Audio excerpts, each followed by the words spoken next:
नमस्कार। सुबह के 8 बज चुके हैं और आपने देखना शुरू कर दिया है लाइव सिटीज का विशेष कार्यक्रम सुबह की चाय। मैं हूं आपके साथ खुशबू और चर्चा सबसे पहले भरत तिवारी एनकाउंटर को लेकर करेंगे। सबसे बड़ा अपडेट क्या है, हमारे साथ जुड़ी हुई है हमारी सहयोगी गरिमा भारती, बताएंगी क्या अपडेट है भरत तिवारी एनकाउंटर पे। देखिए, आज सुबह की जब आप अखबार पढ़ रहे होंगे तो कल जो हुआ महापंचायत भरत तिवारी के गांव में, वो आपको हर जगह पर दिखाई दे रहा होगा। लेकिन हमने कई लोगों से बात की, कल देर शाम ही बात हुई, तो वहां का जो वास्तविक नजारा था, वहां पर वास्तविक तौर पर क्या हुआ, ये उन्होंने बताया। भरत तिवारी एनकाउंटर मामला अब बस बिहार का नहीं रह गया है, वो अब एक राष्ट्रव्यापी मामला हो गया है। देश भर में इसकी चर्चा की अलग अलग राज्यों के जो रीजनल न्यूज चैनल्स हैं वो दिखा रहे हैं, रीजनल भाषा में इस बात की चर्चा हो रही है। हम बात कर रहे थे कि वहां पर जमीनी तौर पर क्या हुआ। सबसे पहली बात कि जो लोग वहां पर पहुंचे, आंकड़ा बताया जा रहा है कि तकरीबन 5,000 से ज्यादा या कम कुछ लोग रहे होंगे जो 5,000 लगभग, जो जी लगभग 5,000, हजारों लोग बोल सकते हैं हम, तो वो पहुंचे थे। सबसे बड़ी बात कि उन लोगों को न्योता या आमंत्रण नहीं मिला था। अच्छा। दूसरी बड़ी बात कि कोई एक जाति या एक तबके के लोग नहीं थे, ना ही कोई एक ज्योग्राफिकल एरिया के और ना ही कोई एक उम्र सीमा के, यानी कि उसमें युवा भी थे, उसमें बूढ़े भी थे और बड़ी बात कि महिलाएं भी थी। भरत तिवारी के गांव के आसपास के लोग जुटे थे, उत्तर प्रदेश से लोग आए हुए थे। आपने देखा कि करनी सेना के जो लोग हैं वो पहुंचे हुए थे। इसके अलावा प्रशांत किशोर को आपने देखा, बिहार से कोई बहुत बड़ा पॉलिटिकल फेस प्रशांत किशोर के अलावा हम लोगों को दिखाई नहीं दिया। प्रशांत किशोर ने भरत तिवारी की मां से बात की, वो वीडियो लाइव सिटीज पर लोगों ने देखा होगा कि आप समझ सकती हैं कि किसी के परिवार पर क्या बीत रही होगी। उनकी मां ने कहा कि हमें ना घर चाहिए, ना पैसा चाहिए, ना नौकरी चाहिए, हमें बस न्याय चाहिए। तो ये पूरा अपडेट है भरत तिवारी मैटर में, और आगे हम बताएंगे कि और क्या कुछ हुआ है। प्रशांत किशोर दो बड़ी घोषणाएं करते हुए कल शाम को दिखे थे, क्या कुछ वो घोषणाएं थी? वो घोषणा ये थी कि अभी भरत तिवारी का जो श्राद्ध कर्म है वो पूरा नहीं हुआ है। जैसे कि आप जानती है, हिंदू रीति रिवाज में 13 दिन लगते हैं और आप मानसिक तौर पर उभरने के लिए तो खैर 13 साल भी काफी नहीं है। तो ये जब पूरा हो जाएगा, 13 दिन का समय लिया है प्रशांत किशोर ने, और कहा है कि 15 दिन तक अगर न्याय नहीं मिलता है भरत तिवारी को तो वो पटना में मुख्यमंत्री का घेराव करेंगे, सम्राट चौधरी का। और उन्होंने वहां पर पहुंचे, महापंचायत में पहुंचे तमाम लोगों का और वहां के जो स्थानीय लोग हैं, भरत तिवारी के जो जानने वाले होंगे, रिश्तेदार होंगे, उनसे कहा है कि जरूरत पड़ने पर आप लोग यहां से चलकर पटना आइए, हम बात करेंगे सीएम से, और सीएम अगर बात नहीं करते तो उनका घेराव किया जाएगा और न्याय की मांग की जाएगी। खुद उनके परिजन भी कह रहे हैं कि महाआंदोलन करेंगे अगर न्याय नहीं। आपने कल सवेरे एक वीडियो भी देखा होगा कि भरत तिवारी के भाई ने नौकरी को लात मार दिया।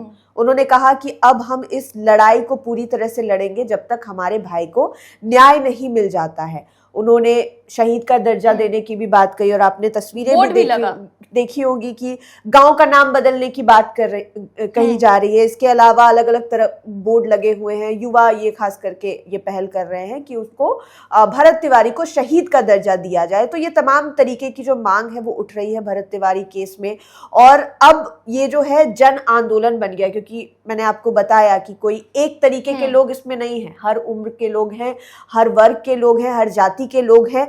तो ये एक तरह का रेवोल्यूशन की तरह बिहार में आपको दिखाई देगा शायद आने वाले। गरिमा, देखिए तो कहा जा सकता है कि सरकार बैकफुट पर आई है। किस तरीके से बीते दिन सम्राट कैबिनेट में जो फैसला हुआ, तो बैकफुट पर सरकार है क्या? आप न्यायिक जांच वाले फैसले की बात कर रही हैं। देखिए, बैकफुट पर कहना तो सही नहीं होगा, लेकिन हाँ, सवाल खड़े हो रहे हैं, बिहार पुलिस पर सवाल खड़े हो रहे हैं। और अभी तो ये सवाल उठ रहे हैं कि कोई भी पुलिस वाला ऐसे गोली नहीं चलाएगा जब तक आदेश ऊपर से ना दिए जाए।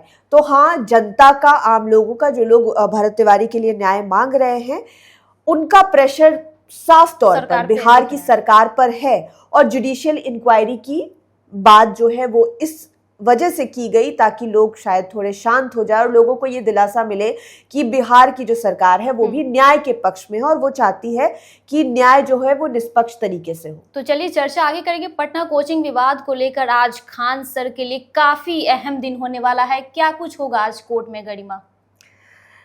देखिए, जैसा रोशन आनंद और खान सर का मैटर, अभी हमने भरत तिवारी के बारे में चर्चा की, तो ये मामला भी 2-4 दिन पहले जब तक भरत तिवारी का मामला सामने नहीं आया था, ये भी एक नेशनल मैटर ही था और हर तरफ इसकी चर्चा हो रही थी। आपने तस्वीरें देखी होंगी कि रोशन आनंद ने अब अपना मुंडन करवा लिया है क्योंकि उनके जो भाई है उनका भी श्राद्ध कर्म चल रहा था, या अब तो शायद पूरा कल ही 13वीं था जी, कल ही 13वीं थी और ये पूरा हो गया।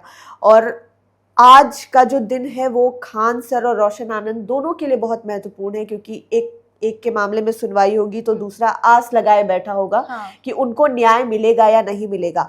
गिरफ्तारी पर पहले से ही रोक लगी हुई थी, आपने देखा था, और खान सर की अग्रिम जमानत की जो याचिका है उस पर आज कोर्ट में सुनवाई होगी। तो कोर्ट के हाथ में बहुत चीजें हैं और खान सर और रोशन आनंद सर के जो भी दोनों के जो समर्थक है उनके लिए भी आज का दिन बहुत बड़ा है कि क्या होता है, क्योंकि आपने देखा कि कोचिंग को लेकर भी कल फैसला हुआ था कि सुरक्षा मानकों पर खड़ी नहीं है तो उस पर ताला लगा, और कोर्ट का अगला रुख क्या होगा इस पर हम लोगों को इंतजार करना होगा। जी, तो गरिमा, केस अपडेट डायरी पर भी एक रुख जो है वो कोर्ट का अहम होने वाला है, क्या कुछ होगा?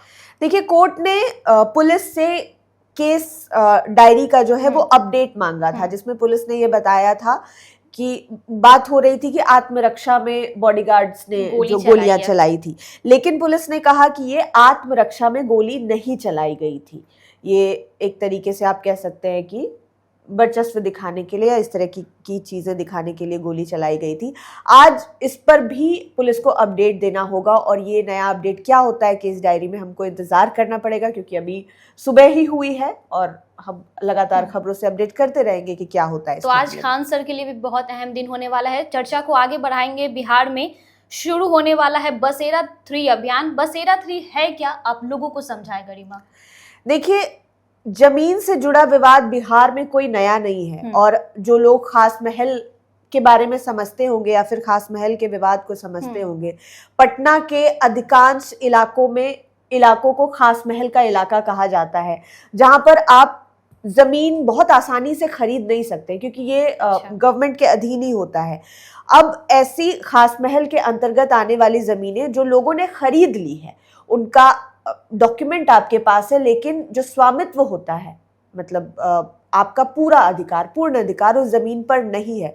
तो ये इंतजार लोगों के लिए काफी लंबा हो रहा था और भूमि सुधार और राजस्व मंत्री दिलीप कुमार जायसवाल ने ये फैसला लिया है कि बसेरा 3 जो अभियान है उसको और ज्यादा तेजी दी जाए और खास महल वाली जमीनें जो है इसके झंझट से लोगों को मुक्त किया जाए। जिन लोगों ने जमीन खरीद ली है, कागजात अपने पास कर लिए हैं, वो अब आसानी से उस जमीन पर अपना स्वामित्व दिखा सकते हैं। आपको घर बनाना है, फ्लैट बनाना है, आपको जमीन ऐसे ही खाली छोड़ देनी है, वो अब आपकी मर्जी होगी, यानी कि आपको पूरा राइट मिल जाएगा। तो यानी कि वो लोगों को तय करना होगा। बात आगे करेंगे। सम्राट कैबिनेट में क्या कुछ अहम फैसले हुए बिहार को लेकर?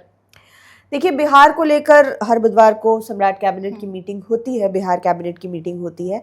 अब आपने भरत तिवारी एनकाउंटर की बात हमने शुरू में ही की थी, उसका जिक्र किया था और जिक्र किया था कि जुडिशियल इंक्वायरी की जाएगी। तो जुडिशियल इंक्वायरी की घोषणा तो आज से कुछ दिन पहले ही सीएम सम्राट चौधरी ने की थी, लेकिन ये साफ नहीं हुआ था कि इस जुडिशियल इंक्वायरी को हेड कौन करेंगे, उसकी अध्यक्षता कौन करेंगे।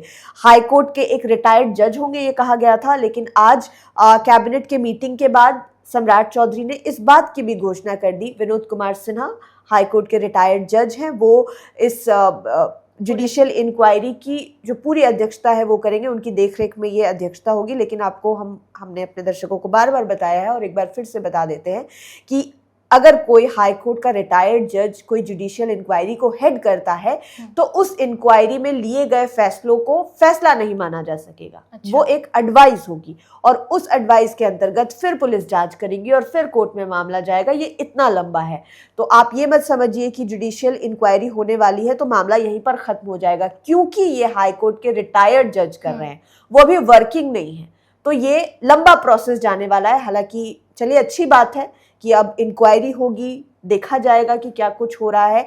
इसके अलावा आज के कैबिनेट में एक और फैसला लिया गया बिहार के 5 अलग अलग जिलों में यूनिवर्सिटीज बनाने की। तो हम नाम आपको पढ़कर सुना देते हैं कि 5 नए निजी विश्वविद्यालयों की जो स्थापना है वो की जाएगी बिहार में। तो मधुबनी में सांझा विश्वविद्यालय की स्थापना और संचालन को मंजूरी मिली है। इसके अलावा सिवान जिले में निजी विश्वविद्यालय की स्थापना को मंजूरी मिली है। नवादा के अशोकनगर में SA यूनिवर्सिटी की स्थापना और संचालन को मंजूरी मिली है। पटना में हिमालय विश्वविद्यालय, इसकी स्थापना और संचालन की मंजूरी है। इसके अलावा औरंगाबाद के जसोइया मोड़ में सीतयोग विश्वविद्यालय की स्थापना और संचालन को मंजूरी मिली है। तो खैर इसको हम एक अच्छा ही कदम मानते हैं, जितने कॉलेजेस पे जोर दे रही जी है और यूनिवर्सिटीज की संख्या बढ़े, उम्मीद करते हैं कि उसी हिसाब से बिहार की लिटरेसी रेट बढ़े, बिहार के बच्चों को एजुकेशन के लिए बाहर ट्रैवल नहीं करना पड़े, क्योंकि पढ़ने बाहर जाएंगे तो नौकरी बाहर करेंगे और उधर ही रह जाएंगे। जी, तो अभी तक आपने हमारे चैनल को सब्सक्राइब नहीं किया है तो सब्सक्राइब कर ले, साथ ही फेसबुक पेज को भी लाइक कर ले। वीडियो देखने के लिए शुक्रिया।